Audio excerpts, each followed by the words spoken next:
channel aku. Kenalin, nama aku Amalia Marufa. Aku dari kelas MBS 21D dan NIM aku itu 21101011014. Di sini aku akan menyampaikan summary atau ringkasan yang telah diberikan dosen aku selama berada di kelas. Berikut adalah materinya. Nah, jadi teman-teman, yang pertama kita bakalan ngebahas tentang work team. Work team itu adalah sekelompok orang keren yang bekerja sama untuk mencapai tujuan atau menyelesaikan tugas tertentu. Mereka punya peran masing-masing yang bikin tim jadi solid dan hasil kerjanya maksimal.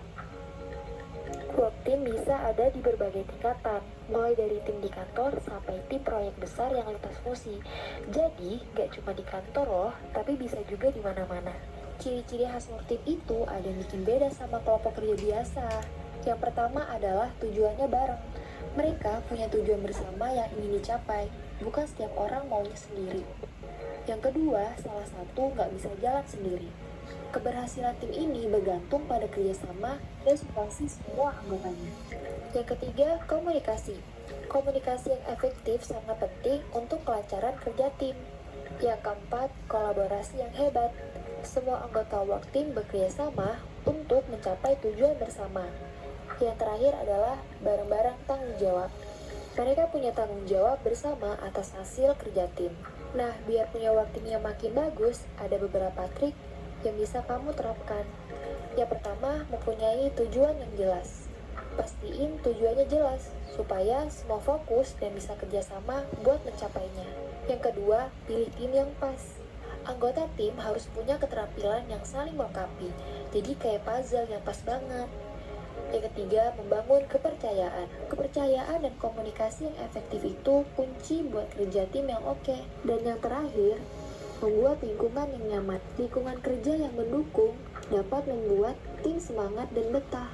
Agar lebih jelas, aku bakalan kasih contoh untuk work team ini. Jadi, ada sebuah cerita tentang proyek seru yang teman aku ikutin.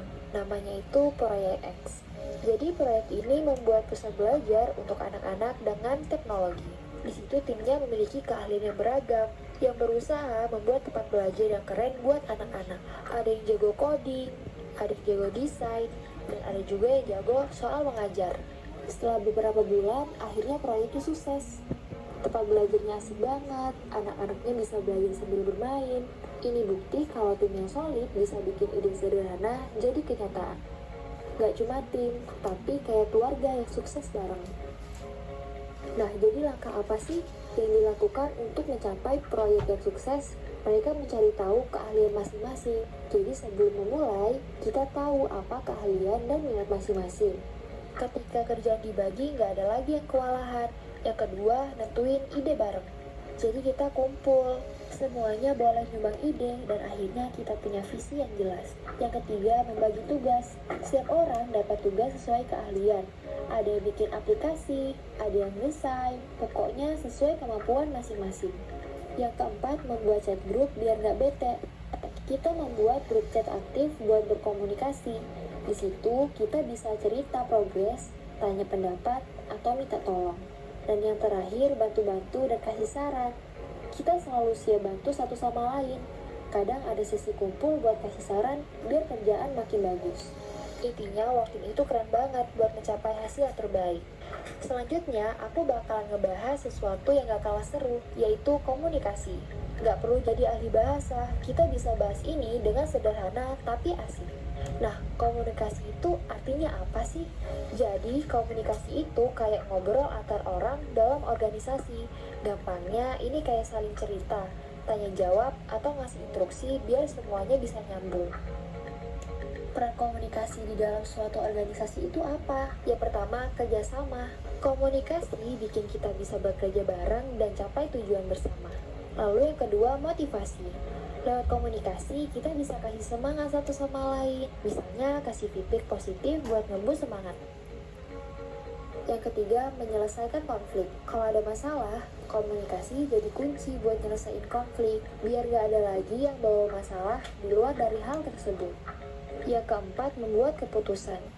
Komunikasi membantu kita mengumpulkan info dan mendiskusikan ide untuk mengambil keputusan yang tepat. Lalu yang terakhir, membentuk budaya kerja. Komunikasi ikut menentukan gimana budaya kerja kita, aturan dan nilai-nilai yang keren untuk membuat suasana kerja menjadi nyaman. Contohnya nih, ketua ngasih arahan ke anggotanya, dan anggotanya langsung ngerjain apa yang diarahkan oleh ketua. Intinya, komunikasi itu penting. Komunikasi yang asik dan efektif benar-benar kunci sukses buat organisasi. Kita bisa kerja bareng, diskusiin masalah, dan bikin suasana kerja yang positif. Jadi, yuk terus tingkatkan komunikasi di tim kita. Nah, teman-teman, selanjutnya kita bakal ngebahas tentang kepemimpinan. Ya, sebenarnya nggak seseru yang dibayangkan. Ini lebih ke jadi bos keren yang bisa bikin semua semangat. Kepemimpinan apa sih? Jadi, kepemimpinan itu kayak jadi superhero di tim. Kamu bisa mempengaruhi orang lain supaya bisa mencapai tujuan bersama. Ada pemimpin, yaitu ketua. Terus ada pengikut, contohnya itu adalah anggota. Dan tujuan, yaitu adalah apa yang ingin dicapai. Kepemimpinan memainkan peran penting dalam berbagai aspek organisasi, termasuk yang pertama adalah kerjasama. Kepemimpinan dapat membantu anggota organisasi untuk bekerja sama secara lebih efektif dan mencapai tujuan bersama. Yang kedua, motivasi. Kepemimpinan dapat membantu anggota organisasi merasa termotivasi dan berkomitmen untuk mencapai tujuan mereka. Yang ketiga, penyelesaian konflik. Pemimpin dapat membantu menyelesaikan konflik antara anggota organisasi secara konstruktif. Yang keempat, membuat keputusan. Pemimpin dapat membantu organisasi untuk membuat sebuah keputusan yang efektif. Lalu yang terakhir adalah budaya organisasi. Pemimpin membuat budaya kerja, kayak arsitek yang desain gedung. Pemimpin membuat suasana kerja jadi asik dan positif. Kepemimpinan yang efektif dalam perilaku organisasi sangat penting untuk keberhasilan organisasi. Kepemimpinan yang efektif dapat membantu organisasi untuk mencapai tujuannya, meningkatkan kepuasan kerja anggota organisasi, dan menciptakan budaya organisasi yang positif. Aku bakal ngasih tahu beberapa contoh kepemimpinan dalam perilaku organisasi. Contohnya yang pertama, jadi ada seorang manajer yang memberikan arah dan bimbingan kepada bawahannya. Lalu yang kedua, seorang pemimpin tim yang memotivasi anggota timnya untuk mencapai tujuan bersama. Lalu yang terakhir, seorang pemimpin organisasi yang membuat keputusan yang menguntungkan organisasi dan anggotanya. Nah, dalam setiap contoh ini, pemimpin menggunakan keterampilan dan kemampuannya untuk mempengaruhi orang lain dalam mencapai tujuan bersama. Setelah membahas kepemimpinan, selanjutnya aku bakal ngebahas tentang konflik dan negosiasi. Pertama, aku bakalan ngebahas tentang konflik. Jadi konflik itu apa sih? Konflik adalah pertentangan atau ketidaksepakatan antara dua orang atau lebih. Konflik dapat terjadi dalam berbagai konteks organisasi, seperti antara ketua dan wakil ketua, atau bisa juga antara organisasi yang berbeda. Konflik ini dapat disebabkan oleh berbagai faktor, seperti perbedaan tujuan, nilai, atau sumber daya. Setelah membahas konflik, aku bakalan menjelaskan tentang negosiasi. Negosiasi adalah proses pertukaran informasi dan persuasi untuk mencapai kesepakatan. Negosiasi dapat digunakan untuk menyelesaikan konflik secara konstruktif. Negosiasi yang efektif dapat menghasilkan solusi yang menguntungkan semua pihak yang terlibat. Nah, di dalam perilaku organisasi, konflik dan negosiasi memainkan peran penting dalam berbagai aspek, termasuk, yang pertama, konflik yang dikelola dengan baik dapat mendorong anggota organisasi untuk bekerja sama menyelesaikan masalah. Yang kedua adalah motivasi. Konflik yang dikelola dengan baik dapat memotivasi anggota organisasi untuk mencapai tujuan mereka. Lalu yang ketiga adalah pembuatan keputusan. Negosiasi dapat digunakan untuk membuat keputusan yang efektif yang menguntungkan semua pemangku kepentingan. Lalu yang terakhir adalah budaya organisasi. Konflik dan negosiasi dapat membantu membentuk budaya organisasi yang positif dan produktif. Manajemen konflik dan negosiasi yang efektif adalah keterampilan penting yang dapat dimiliki oleh anggota organisasi. Keterampilan-keterampilan ini dapat membantu organisasi mencapai tujuannya, meningkatkan kepuasan kerja anggota organisasi, dan menciptakan budaya organisasi yang positif. Jadi terdapat contoh kasus melalui hal ini.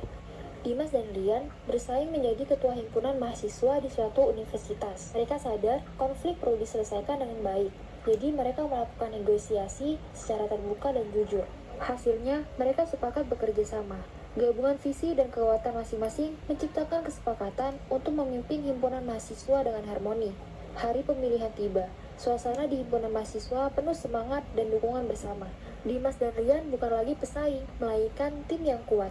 Kisah mereka menginspirasi tentang bagaimana konflik bisa berubah menjadi kesempatan untuk bekerjasama secara positif. Jangan bosan dulu ya, karena sekarang kita bakal ngebahas tentang Foundation and Organization Structure. Pertama adalah foundation atau landasan. Jadi, bayangin aja, foundation ini kayak dasar-dasar keren yang bakal menjadiin fondasi segalanya dalam suatu organisasi. Ini nggak cuma teoritis, tapi praktis banget buat bikin organisasi makin solid. Foundation mengacu pada prinsip-prinsip dasar yang mendasari organisasi, seperti yang pertama adalah tujuan. Jadi kayak misi superhero deh, nentuin arah organisasi supaya kayak Iron Man yang selalu tahu harus ngapain. Yang kedua adalah nilai. Ini tuh kayak kode etik, tapi versi serunya. Nilai-nilai ini kayak kompas moral yang bikin kita tahu jalan yang benar. Lalu yang ketiga adalah budaya. Nah, ketika kita berbicara tentang budaya dalam konteks organisasi, itu sebenarnya mengacu pada norma, nilai, kebiasaan, dan sikap bersama yang berkembang di dalam lingkungan kerja. Nah, bayangkan aja nih, kayak vibes atau nuansa khusus yang ada di suatu tim atau organisasi. Contohnya dalam budaya organisasi, bisa jadi ada norma untuk saling dukung dan semangat juang seperti para penggemar sepak bola yang berada di tribun. Mungkin ada tradisi tertentu atau cara berkomunikasi yang khas di antara anggota organisasi, seperti sorak-sorai saat mencapai tujuan, atau memberikan dukungan moral satu sama lain. Lalu yang terakhir adalah lingkungan. Dalam konteks organisasi, kita bisa membayangkan organisasi ini seperti ikan di dalam laut. Ini menunjukkan bahwa organisasi beroperasi di sekitar lingkungan yang dinamis dan bisa memiliki tantangan atau peluang yang beragam, seperti ombak di laut. Jadi intinya, analogi ini mencerminkan betapa pentingnya organisasi untuk selalu peka terhadap perubahan dan dinamika lingkungan sekitarnya, agar dapat beradaptasi dan bertahan di dalamnya.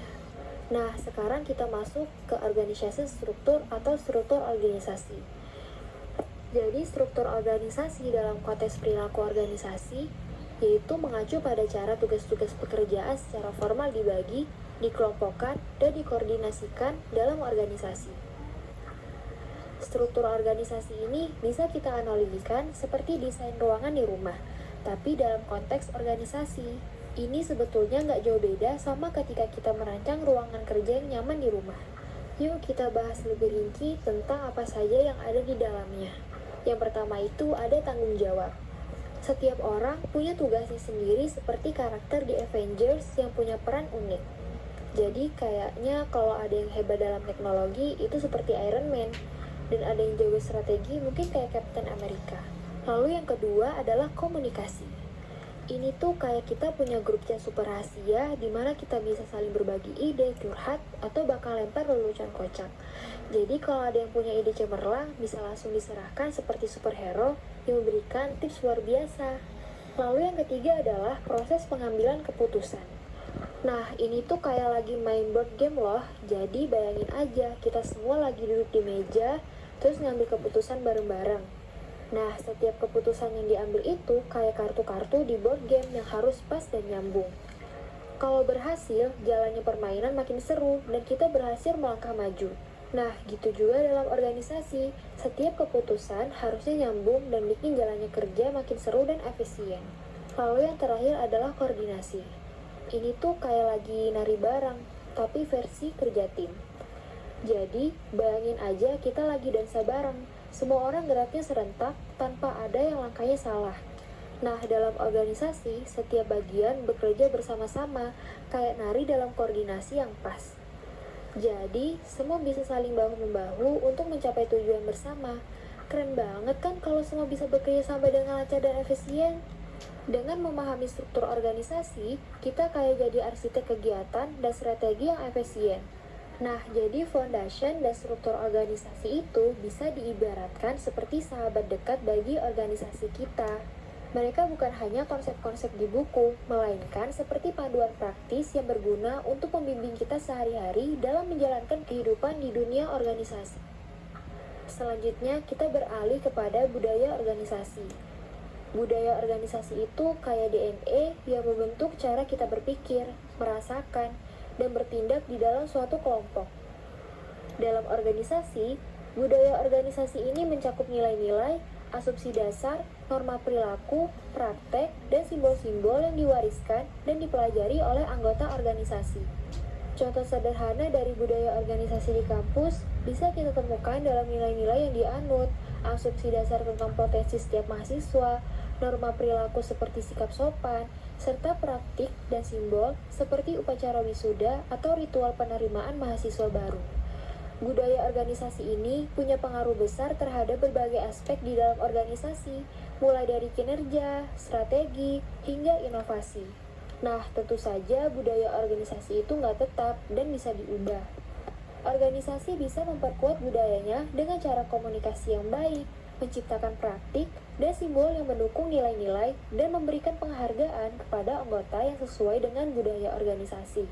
Intinya, budaya organisasi ini bukan cuma istilah di atas kertas, tapi sesuatu yang terasa dalam setiap langkah di dunia organisasi.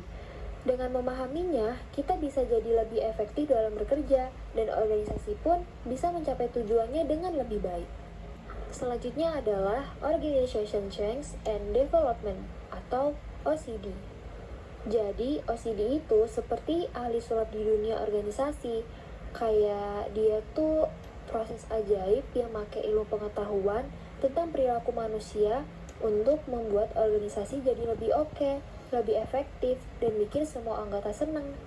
OCD ini gak main-main loh, ini tuh kayak sihir yang dilakukan secara terencana dan sistematis di organisasi. Jadi bisa berubah dari struktur, proses, teknologi, sampai budaya organisasi. Pokoknya OCD mempunyai tujuan-tujuan yang seru, seperti membuat kinerja organisasi makin keren, bikin pelanggan seneng, dan bikin semua anggota organisasi jadi satu tim yang solid dan kerjasama dengan super baik. Nah, OCD bisa dilakukan dengan cara-cara yang kreatif juga, mulai dari pelatihan dan pengembangan untuk menambah skill anggota, konseling untuk membantu anggota menghadapi stres akibat perubahan, sampai perubahan teknologi untuk menambah efisiensi. Nah, kalau di dunia mahasiswa di kampus, contoh OCD itu bisa kayak ganti kurikulum untuk mempersiapkan mahasiswa menghadapi tantangan kerja yang baru, atau merestrukturisasi organisasi mahasiswa untuk menjadi lebih efisien dan efektif. Bahkan bisa juga mengadopsi teknologi baru atau mengganti budaya agar menjadi lebih inovatif. Intinya, OCD itu kayak jadi alis sihir untuk membuat organisasi menjadi tempat yang lebih menyenangkan, produktif, dan sukses. Jadinya, kita bisa bersama-sama mengeksplorasi dan menjalani petualangan di dunia organisasi dengan lebih semangat. Oke, mari kita lanjut lagi ke pembahasan selanjutnya, yaitu Human Resource Management atau HRM. Dalam perilaku organisasi, HRM adalah proses perencanaan, pengorganisasian, pengaktualisasian, dan pengendalian sumber daya manusia dalam organisasi. HRM bertujuan untuk memastikan bahwa organisasi memiliki orang yang tepat untuk pekerjaan yang tepat, dan bahwa orang-orang tersebut termotivasi dan memiliki keterampilan yang diperlukan untuk mencapai tujuan organisasi. HRM mencakup berbagai fungsi. Yang pertama adalah perencanaan sumber daya manusia. Jadi, ini tentang memprediksi kebutuhan tenaga kerja di masa depan.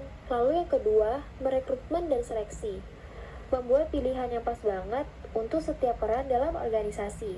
Yang ketiga adalah pelatihan dan pengembangan, yaitu dengan mengasah skill dan pengetahuan tim agar semakin jago. Yang keempat adalah penilaian kinerja, yaitu dengan mengecek performa tim dengan cara yang objektif dan keren. Lalu yang kelima adalah kompensasi, yaitu memberi ganjaran yang sepadan untuk hasil kerja keras. Dan yang terakhir adalah kesejahteraan tim, yaitu dengan memberikan reward seperti memberikan kado atau jalan-jalan bareng. HRM itu adalah proses yang penting bagi organisasi untuk mencapai tujuannya. Dengan mengelola sumber daya manusia secara efektif, organisasi dapat memastikan bahwa mereka memiliki orang yang tepat untuk pekerjaan yang tepat, dan bahwa orang-orang tersebut termotivasi dan memiliki keterampilan yang diperlukan untuk mencapai tujuan organisasi. Selanjutnya, kita akan membahas tentang basic motivation. Nah, dalam perilaku organisasi, basic motivation adalah konsep yang mengacu pada faktor-faktor yang mendorong seseorang untuk bertindak. Faktor-faktor ini dapat berasal dari dalam diri individu, seperti kebutuhan dan keinginan, atau dari lingkungan di sekitar individu seperti insentif dan hukuman. Basic motivation ini adalah konsep yang penting dalam memahami perilaku manusia dalam organisasi. Dengan memahami apa yang memotivasi orang, ketua dapat menciptakan lingkungan kerja yang lebih positif dan produktif. Nah, ada beberapa teori yang menjelaskan tentang basic motivation. Nah, yang pertama adalah teori Maslow. Teori ini membagi kebutuhan manusia menjadi 5 tingkatan, yaitu yang pertama adalah kebutuhan fisiologis, seperti makan, minum, dan tempat tinggal. Lalu yang kedua adalah kebutuhan keamanan, yaitu kebutuhan untuk merasa aman dan terlindungi dari bahaya. Lalu yang ketiga adalah kebutuhan sosial, yaitu kebutuhan untuk merasa diterima dan dicintai oleh orang lain.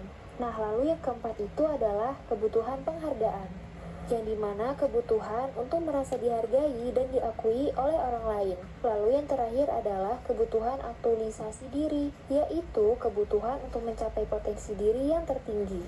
Nah, lalu yang kedua ada teori Herzberg. Teori ini pun membagi faktor-faktor yang mempengaruhi motivasi kerja menjadi 2 kelompok, yaitu yang pertama adalah faktor higienis, yaitu faktor-faktor yang dapat menyebabkan ketidakpuasan kerja, seperti gaji yang kurang, kondisi kerja, dan kebijakan perusahaan. Lalu yang kedua adalah faktor motivator, yaitu faktor-faktor yang dapat menyebabkan kepuasan kerja, seperti pencapaian, pengakuan, tanggung jawab, dan pertumbuhan. Nah, terdapat contoh di dalam organisasi mahasiswa.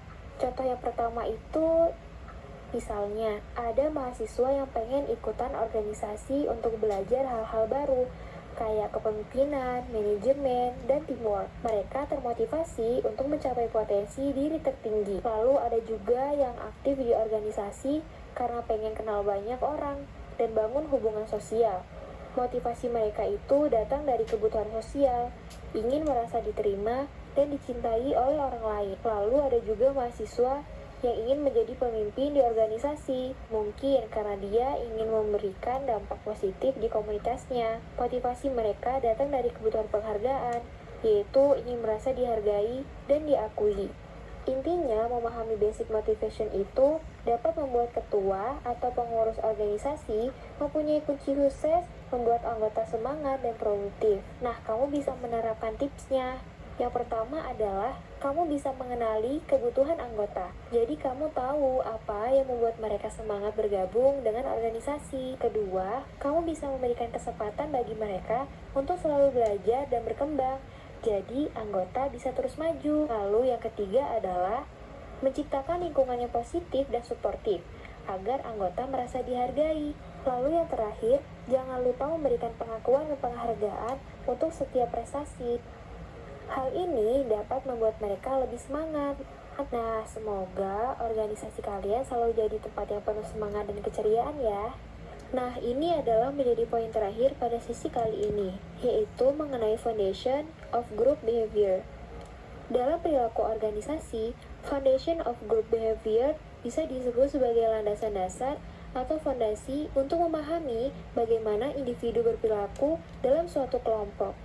Ini merupakan pengetahuan inti atau fundamental untuk mempelajari perilaku organisasi secara lebih utuh, karena sebagian besar aktivitas kerja dalam organisasi dilakukan dalam kelompok. Jadi ini tuh dasar utama untuk meresapi segala aktivitas seru di dunia organisasi. Nah, kita pasti sering banget berurusan dengan tim, departemen, atau bahkan seluruh organisasi di kampus kan? Supaya kita bisa meraih sukses bareng-bareng, kita harus banget paham dan kuasai betul tentang konsep Foundation of Group Behavior. Dasar-dasar ini nggak main-main, mencangkup segala hal, mulai dari pengertian kelompok, jenis-jenis kelompok, tahap-tahap perkembangan kelompok, peran dan norma kelompok, proses pengambilan keputusan kelompok, hingga kemajuan dan konflik dalam kelompok. Beneran seru kan? Kenapa sih ini penting? Karena dengan paham Foundation of Group Behavior, kita bisa, nih yang pertama, dapat meningkatkan produktivitas kerja tim. Yang kedua, membangun komunikasi yang efektif dan kolaboratif. Yang ketiga, mengelola konflik dan meningkatkan kohesi kelompok. Lalu yang keempat, mengembangkan dan menerapkan praktik kepemimpinan yang efektif. Lalu yang terakhir, dapat memahami dinamika budaya organisasi dan dampaknya pada perilaku kelompok. Contohnya dalam kehidupan nyata di kampus, seorang ketua proyek teknologi bisa menerapkan konsep tahap perkembangan kelompok untuk memperbaiki komunikasi dan produktivitas tim. Atau dalam suatu departemen, manajer bisa menggunakan konsep peran dan norma kelompok untuk membangun kolaborasi yang lebih baik. Bagi teman-teman yang punya tekad sukses dalam bekerja sama di organisasi kampus, kamu bisa mencoba tips ini. Yang pertama adalah mulai dari diri sendiri. Kamu dapat memahami cara berperilaku dalam kelompok dan cara bagaimana membuatnya menjadi lebih efektif. Lalu yang kedua adalah fokus pada komunikasi. Karena komunikasi yang jelas itu adalah kunci sukses. Nah, yang ketiga, membangun kepercayaan dan rasa saling menghormati. Organisasi yang solid dibangun di atas kepercayaan dan saling menghormati. Lalu yang keempat, fokus pada tujuan bersama. Ingat, kita mempunyai tujuan yang sama. Jadi, mari bekerja keras untuk mencapainya. Nah, dengan memahami dan menerapkan Foundation of Group Behavior, teman-teman bisa menjadi anggota organisasi yang lebih efektif dan membantu organisasi dalam meraih kesuksesan bersama-sama. Gengs, gimana? Udah seru banget kan kita bahas materi hari ini tentang perilaku organisasi? Nggak hanya sekedar materi yang bisa dihafal, tapi ini adalah kunci rahasia untuk membuat perbedaan besar di dunia kerja dan organisasi kita nantinya. Pada setuju nggak?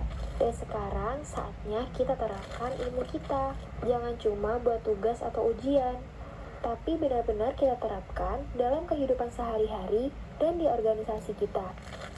Jadilah pribadi yang tidak hanya sukses secara pribadi, tapi juga membawa dampak positif untuk orang-orang di sekitar kita. Ingat teman-teman, kita adalah agen perubahan kecil yang dapat menciptakan gelombang besar. Jadi, teruslah berkembang, teruslah berkontribusi, dan lihatlah betapa besar perubahan yang bisa kita wujudkan bersama. Nah, sebelum kita tutup pembicaraan hari ini, aku mau bilang terima kasih banyak kepada teman-teman semua. Semoga materi ini memberikan inspirasi dan wawasan baru buat kita semua. Tetap semangat dan see you!